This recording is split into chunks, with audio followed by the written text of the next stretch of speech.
Apa yang lu anggap hiburan di majelis sholawat yang viral di media sosial itu ada yang udah kelewatan batas. Misalnya jingkrak-jingkrak, loncat-loncat, atau teriak-teriak, atau goyang ngebor berjamaah, meliuk-liukkan badan kayak ukti-ukti yang jogetnya udah dianggap spek yali-yali.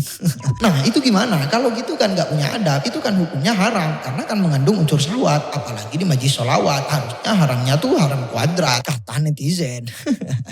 Oke, kita bahas. Kalau udah bicara soal haram atau halalnya, berarti ini ranahnya fikih dan fun fact-nya para ulama udah membahasnya di masa lalu. Fatwa-fatwa mereka sangat beragam, penuh dengan argumen, dalil, dan dialektika. Kalau soal jogetnya, istilah yang dipakai oleh ulama-ulama fikih adalah ar-roksu, yang definisinya menurut Ibnu Abidin adalah ekspresi fisik yang selaras sama beat atau melodi, bisa halus, bisa energik, maju mundur, kanan kiri, atas bawah, tergantung konteksnya. Terkait hukumnya, Hanafiyah, Malikiyah, Hanabila, dan sebagian Syafi'iyah bilang joget itu makruh. Ingat, makruh. Kalau versinya Ibnu Taimiyah pastinya ya satset haram, karena menurut beliau kalau joget dijadiin ibadah atau dzikir itu udah masuk ranah yang bid'ah, maksiat, karena memang gak ada dalil yang memerintahnya baik dari Al-Quran, hadis, dan generasi salaf. Tapi sebagian besar ulama Syafi'iyah sih lebih longgar, mereka bilang joget itu gak haram, gak makruh alias mubah, boleh-boleh aja. Imam Bulkini punya batasannya sendiri, kalau jogetnya sampai kelewatan dan bikin orang kehilangan harga diri baru masuk kategori haram. Tapi kalau masih wajar-wajar aja ya chill aja sih. Atau misalnya dari kalangan sufi, ya walaupun tadi juga pasti ada ulama sufinya ya, sebut saja Imam Al-Ghazali. Menurut beliau, adab keempat dalam zikir dan ibadah adalah jangan lebay. Kalau bisa nahan diri, gak perlu teriak-teriak dan nangis histeris pas zikir atau ibadah. Tapi kalau gerak kayak joget atau berusaha buat nangis, itu masih mubah, boleh-boleh aja. Kenapa? Karena tabaki, berusaha menangis, menurut Imam Al-Ghazali bisa bikin hati lebih khusyuk dan inget dosa. Dan roksun, gerakan tubuh, bisa nambah semangat dan bikin suasana lebih hidup. Selama gak ada unsur pamer atau ria, masih aman. Jadi standarnya ria atau enggaknya ya. Tambahan dari Imam Al-Ghazali yang dikutip dalam kitab Al-Fiqhu alal Madhahibil Arba'ah. Menurut beliau, selama gerakannya nggak nyerempet ke hal-hal yang bisa membangkitkan syahwat, ya aman. Kalau udah menjurus ke tarian erotis atau gerakan yang berlebihan, nah itu udah beda cerita. Fun fact-nya lagi nih, dalil bagi yang memperbolehkan dan memakruhkan sebenarnya sama, yaitu hadis sahih yang menceritakan sekelompok orang Habasyah atau sahabat lainnya pernah menari di Masjid Nabawi atau di hadapan Nabi dan tidak ditegur oleh Nabi. Hadis ini banyak versi dan riwayatnya. Ada yang versinya Anas bin Malik yang menyebutkan bahwa orang-orang Habasyah menari di hadapan Nabi sambil berkata, Muhammad adalah hamba yang soleh, Muhammad adalah hamba yang soleh. Kemudian Nabi bertanya, apa yang mereka sebutkan itu? Ketika sudah dijawab, yakni Muhammad adalah hamba yang soleh, akhirnya Nabi tidak melarang mereka. Ada juga versi dari Sayyidah Aisyah. Suatu hari kami bersama Rasulullah lagi duduk santai, tiba